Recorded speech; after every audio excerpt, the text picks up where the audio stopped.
Hi guys, it's Kelly here and I'm back with another video. Today's video, we're actually using some more Picket Fence products. I really liked these. They came out with a bunch of new shakers, and so I really wanted to use those. I'm also using the Seashore A2 cover plate and the Make It Dirty sentiment scent, which goes with all of these little cocktails. So there's like a martini, this is the tropical cocktail, there's a craft beer, there's a bunch of them. They're margarita, they're super cute. But so anyway, we're going to be looking at kind of making our own faux epoxy stickers, which I think is kind of a fun technique to do with things like this. So if you're looking specifically for that and not all of the coloring and the making that's required before we do that step, you're going to want to jump to like the 14-minute mark. But so here I'm just getting all of my stuff set up to do my die cutting. I'm working on Nina 80-pound solar white cardstock. And so I just went through and die cut all of my pieces parts. There's like a little garnish in here that's like a cherry and a lemon, lime, orange, pick your difference. And so I cut two of those because I used one as a little accent. But anyway, so I'm going to be doing some ink blending and stuff like that for my background, even though the Seashore one is a scene builder, but even though the rest of them aren't, first of all, I'm not using my shaker die as a shaker. I'm not making a shaker. But I'm also using them to build this kind of window scene, which I think is super cute. So I'm using my blending brushes, and I'm going to use a combination of those and the pouncers, because the pouncers were created for like those intricate stencils or intricate dies, because it can be so challenging to add color to them with the brushes without bending them. And so something like this is ideal to use the pouncers for. Here I'm going back in, this is salvaged patina, and I'm putting that in as my base color for all of my layers, just because I want them to all match and not look like separate pieces. And so it's important to layer our colors in the same way if we want them to all look like they were cut out of one piece, which is what I'm going for. We are going to do another little embossing technique for the waves, which I think is super cool. It's not the epoxy look, but I still think it's pretty neat. So anyway, that's what we're doing. We're gonna go in and lay down some distress ink. I will caution you, and I will probably caution you again later on in the video, that before you do any embossing on any of these pieces, please make sure that they are completely dry, especially if you're doing any ink blending on them like I am, because distress inks are made to stay wet longer, so you can emboss with them. And so if you don't wait until they're completely dry, or if you don't heat set them to make sure they're completely dry, your embossing powder is going to stick everywhere. And in the case of the epoxy stickers, that doesn't really matter. But in the case of the ocean turf technique, it does matter. It matters quite a bit. So yeah, so that's that. I liked the little drinks, but I'm not always in it for a shaker. Like the person I want to give a card to maybe isn't always in it for a shaker, even though I think they're tons of fun. And so I just wanted to show you how you could use these dies for your shaker, or you could use them just as a layering die cut, and get different looks out of them and kind of stretch your dollars. You know, I'm a big fan of that. So the second color I used was Peacock Feathers. Now I'm going in with a little bit of Uncharted Mariner.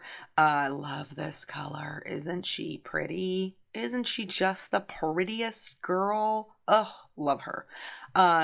And so I'm putting that over top of it. And now you can see that they kind of look very disjointed and like they don't go. So I am going to go in with my blender brush and just kind of add a very little bit of color. This was risky because it is such a thin die cut that I knew that there was a chance I was going to like bend it. But I didn't really apply a lot of pressure, and I just put in a very little amount of that Uncharted Mariner. And then the last color I'm going to add is black. Do you need the black? Yes and no. You need the black to create more dimension. It's not going to be like a true black. But if you are happy with the blues that you have, maybe a little lighter, less dramatic, you can leave the black off. But I like a little bit more color variation, a little bit more dimension.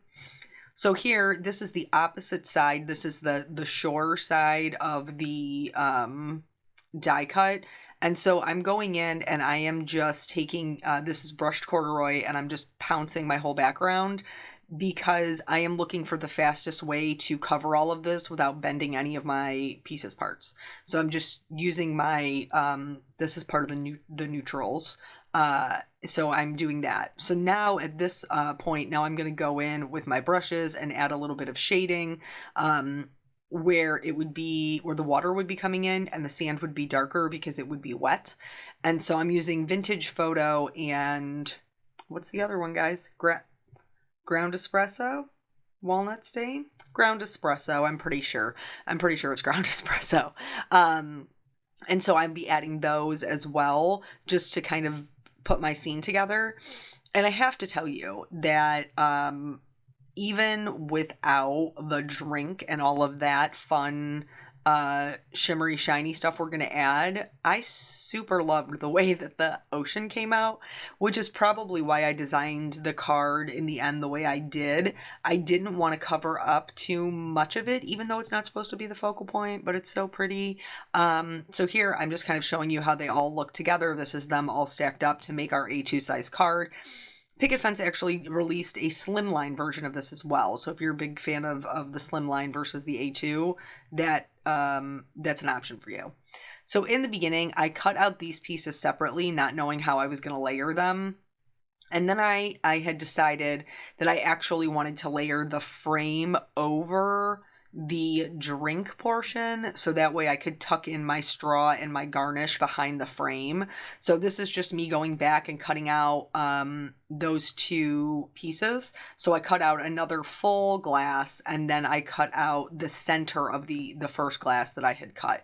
Now I'm going to do some Copic coloring. You can color these any way that you would like. Copic is kind of where I live at and what makes me happy and gives me the dimension that I want. So for the frame, I'm going to be doing kind of like a light blue. And then for the drink, I'm going to be doing a red into a yellow. So a red, orange, yellow. And then the same thing for the little garnishes. I will be using a red for the cherries, oranges for the orange, and then red for the straw. And this is pretty much just straightforward.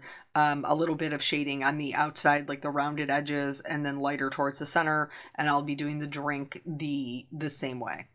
So how did I... Actually, you know how I picked my color scheme? This is so funny.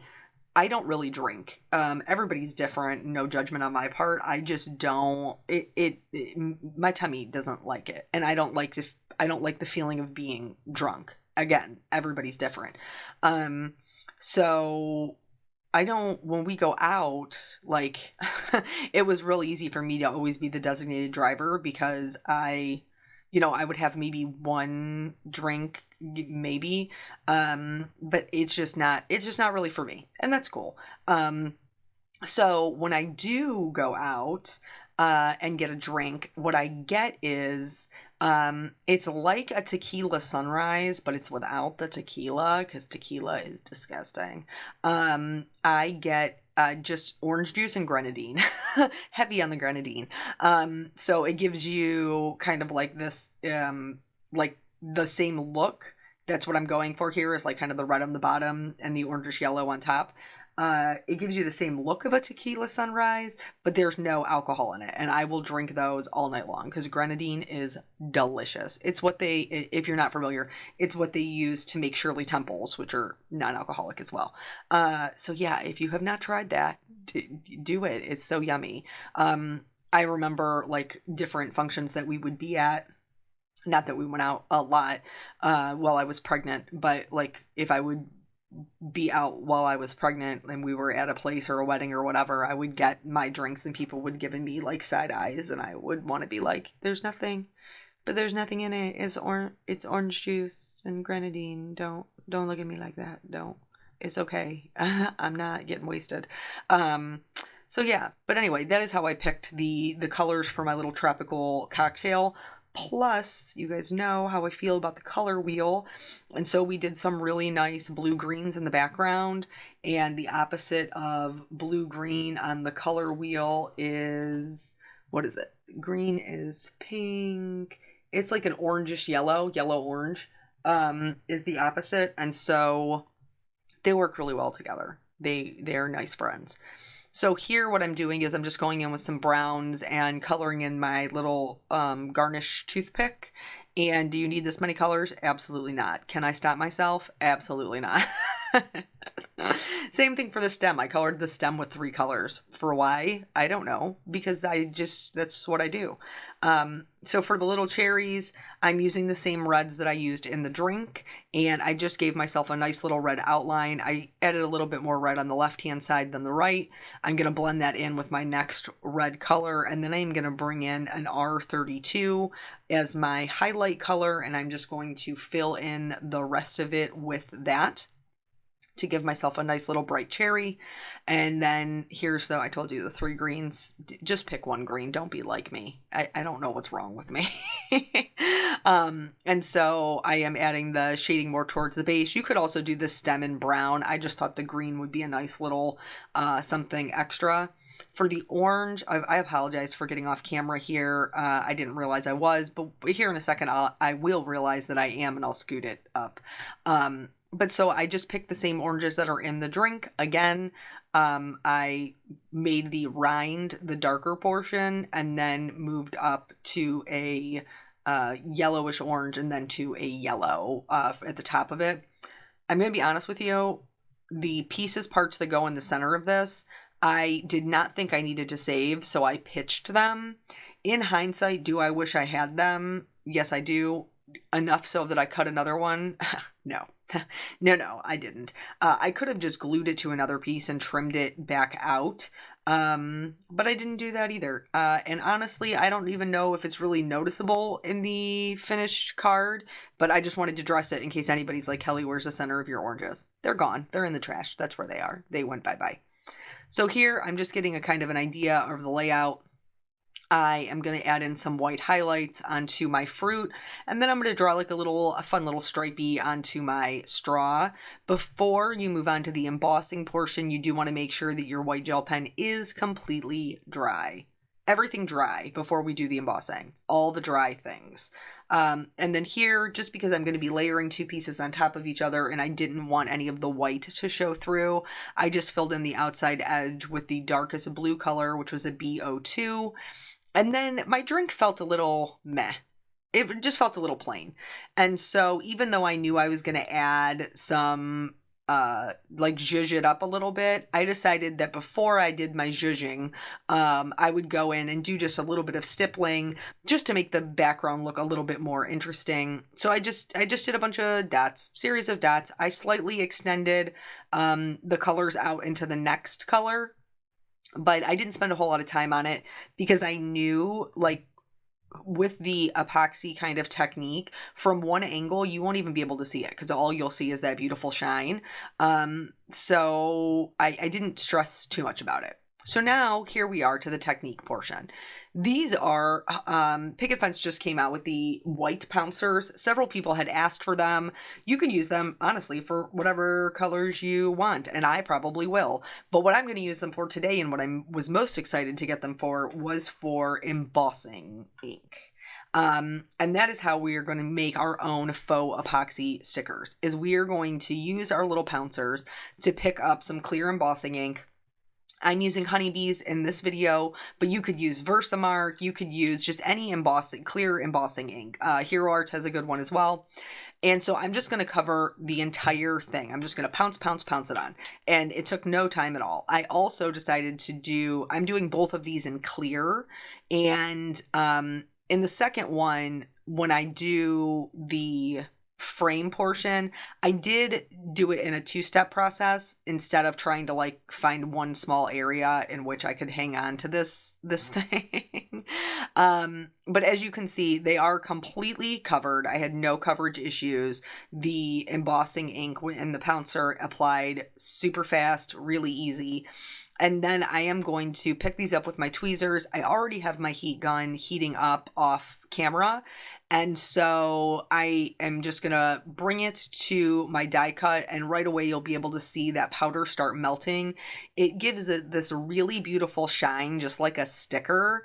And it's such a fun way to kind of get more out of the die cuts that you have, because it does give them a completely different look. So it makes the colors brighter and more richer because it has that clear coat on it, just like you would see with nail polish or furniture polishing. Like when you put that clear coat over top of it, it makes all of the colors just like sing and come to life. The embossing is no different. So for this one, I am using just the clear for the straw and the drink. And then I'm going to switch it up over with the glass and the garnishes. And I'm going to do the same thing with the pouncing. So I'm just going to pounce my clear ink right over top of them. But then for the embossing powder, I'm actually going to use a sparkle. It's got glitters, because I figured it would look like my little garnishes were like dipped in sugar, and wouldn't that be fun? So this is Sparkle from Hero Arts. It is a clear embossing powder with glitter in it. And so I just coated them all over. Couple of things to note. The first time around, I coated everything and I struggled a little bit to find somewhere to grab them from. So for the second time around with the frame of the cup, I just did the top portion. And then once that was heat set, and all of that was, completely covered in embossing powder and it was all smooth, then I let it cool for just a second. I flipped it over and then I redid the handle portion and put more embossing powder on it. And that was a much easier way for me to handle it. So if you have a more intricate die that you're trying to do this with, maybe just do it in sections. So that way you always have a place to hold. That probably would have been a better jumping off point than me just covering the whole thing. But honestly, I got excited, and so I just covered the whole thing. For the little fruit garnishes, it's less of a big deal because I had no intention of putting the embossing powder on the toothpick. I didn't want that part to be shiny. I wanted it to be matte. And so I just wiped that off with my fingertips. Here is another tip for you. If you find that your embossing is not as smooth as you would like, or if you would like your embossing to be more raised, then just put on a second coat. If you're doing it like here, this is small enough that I can heat it up. I can use the residual heat while the powder is still melted to pick up more powder by just dipping it in, and then heat setting again until it's smooth. And you can build this up to as much embossing powder as you would like. Now, the Surf. This is the other reason why I was excited for the white pouncers, is white pigment ink.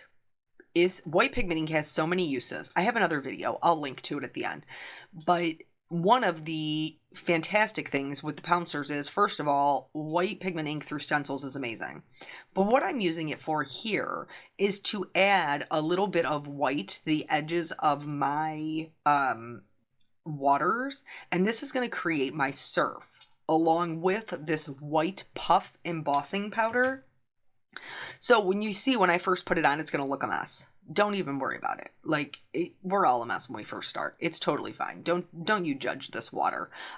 So I am going to sprinkle that on. It's going to be all over the place. I don't care, because I'm going to go in with a clean paintbrush, and then I am going to start cleaning up my edges. It is so easy to go in and make this a very intentional lines where you want it to go.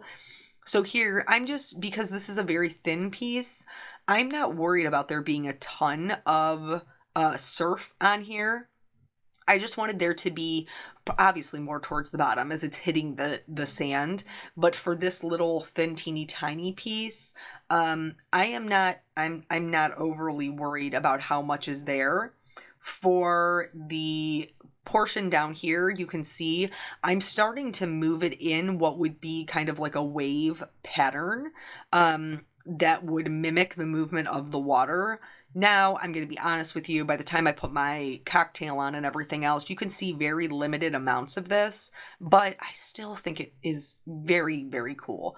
So here, once you heat set this white puff embossing powder, it does puff up quite a bit. The nice thing about this is, in contrast to the very shiny epoxy glass that we have now, the embossing, the puff embossing is matte. So there's texture, but there's not a lot of shine. And so it still really does let the cocktail kind of be the focal point that grabs your attention. But how cool is this? Is this not so cool? I love it.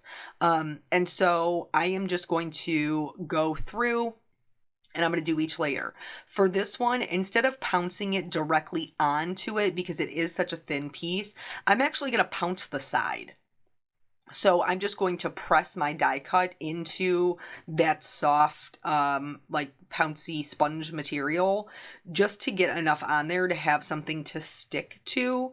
And then again, I will go in, I will clean up any of that embossing powder that has gotten places where I don't want it to be. The other thing that you will notice with this is when I heat set it, and here you can see we didn't even cover up the entirety of all the green, even though it's super thin, just by pouncing it on the sides. But so when I heat set it, you will see that this piece of cardstock kind of curls up on itself, which is a lot of that. It's the same thing that happens when you get the warping of your cardstock when you're heat embossing on a full piece. But because this is much thinner, it does curl up quite a bit. Don't worry about it. We will, once we adhere it down to our card front, you're not even going to be able to see it. For this larger piece, I'm going back to the original way that I applied it. And if you are so interested in, making it more of a gradual effect, you could absolutely just pounce on the white pigment ink and leave some of that showing in your water. So I'm doing the same thing I did with the first one and just kind of shaping that surf around there. I like a much cleaner look, but you can make it as clean or as messy as you would like. And then again, just heat setting that. And then from there, we're going to move into the construction of the card. I told you I wanted to make a scene, and that is exactly what I did. That's exactly what I did. So as far as like life is going, Peanut's birthday party is this weekend, so there's been a lot of ordering, prepping, things for that. And I will be very excited. Hopefully we have really good weather. Right now it is calling for rain in the morning. His party isn't until 3:30, so I am genuinely hoping that we have, like, it comes in. It's supposed to rain all day on Friday and then Saturday morning. So I'm hoping it comes in Friday and is like back on its way out Friday night. Even if it rains a little bit Saturday morning, the party isn't until later in the afternoon, so we might still be able to pull it off with a nice day. I'm not really sure. We'll have to see. Send up some prayers. I will be. So that's what we have going on. My husband is diligently working to try to get our pool open. So now that the deck is done and completed, he really wanted to have the pool open before the party. Honestly, not because we can use it. It will be way too cold to use it. But I think just because it looks nicer, and I don't fault him for that at all. Like, nobody wants to invite people over to their house and be like, let's go hang out on the deck and look at this dirty gray pool cover that's been on here all winter. I totally get that. But our pool is green, and it happens every year because we have not found, this is only our second year owning the pool, and so we haven't found a good system for keeping the cover on during the winter months in like high winds. Here, I just wanted something to note with the putting together. So we have all these layers of embossing powder. I put together my entire piece with liquid glue, and I didn't have any issues with it sticking to each other or anything like that. But I will say that I did have to hold relatively decent pressure onto the areas to make sure that they did stick before I moved them. So if you are a crafter that subscribes to the kind of paperweight mentality, this is a great time to get out those paperweights and just stick something heavy on there to just hold it in place for a second until your glue sets. I just used my hand. I just took my time and used my hand, and it was fine. So I've tucked in my straw and my garnish behind my little frame. I still absolutely could have made this a shaker and it would have been adorable, but I really liked just the shininess of the embossing. I think it's super cool, and embossing powder lasts forever. It's a great investment. And the little pouncers make it super easy to add it to there. So it was like a win-win-win. Here, I realized I needed a shelf. I needed a shelf or a table or something to make my scene card come together and not just have my drink floating in midair, over, like hovering over the beach like some sort of alien cocktail.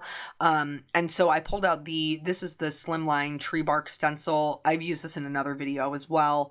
But there's a bunch of different sizes. So I just pulled out the Slimline because honestly, it was the first one I found. Any of them would have worked. And then I did the same colors I did for the sand. The only difference is I am just pouncing on, it is ground espresso. I was right. Just the stencil over top of it.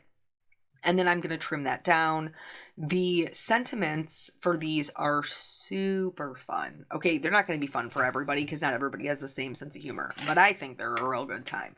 So, like one of them is, rum is my passion fruit. When life gives you lemons, call me, we can spike the lemonade. Vodka called, she's bringing a friend. And then, of course, the stamp set name, which is Make It Dirty. That would make sense for the martini, of course. And so the one that I chose, because I just liked the scripty font, says it's 5 o'clock somewhere, but who really cares? And I thought that was cute. So I am heat embossing that in white on black, and then I will cut it out with its coordinating die, and then start putting this thing together for the final time. The only other thing I did, which I did not show you, and I apologize, is I cut a frame for my window. You can see it over there on the left-hand side. And it's just, the intention was for it to frame out the ocean scene, so it looked like the drink was sitting on this wooden table or shelf or, whatever, maybe it's decking, and they were looking out over the ocean, and it was framed in. So that is why I chose to do the frame. And honestly, I just used my paper trimmer for this. If you have a die, a rectangle die set, that you could probably use that, or a square set. Either one would work. This little shelfy table is actually still too long. So I just went ahead and adhered it down, and then I'm going to flip it over and just trim it off the edge, and it's going to be fine. It'll match up perfectly because it's already adhered. This card right here, like with the little framed in ocean, I already think is adorable. I told you, I really like the way the ocean came out. So you could put, any kind of like, thinking of you, you're my anchor, whatever kind of sentiment on it, and it would be great. But now we're going to bring in this super fun, super shiny, little tropical cocktail. And so I put everything together. I put the little garnish on the bottom. The last thing that I am going to do is I'm going to add a little shadow just to ground my image. And I'm doing that with the same brown markers I used for my toothpicks. And so I did do just a little bit of a shadow for that garnish at the bottom. Just to make it, again, slightly more interesting. Nothing, earth-shattering by any means, but just to give it a little bit of grounding. And then that's it. That is the whole card. So I hope that you are inspired to trying to make your own like faux epoxy stickers. Please let me know if you do. I would love to see them. Thank you guys so much for your time. I always appreciate you, and I will catch you on the next video. Bye.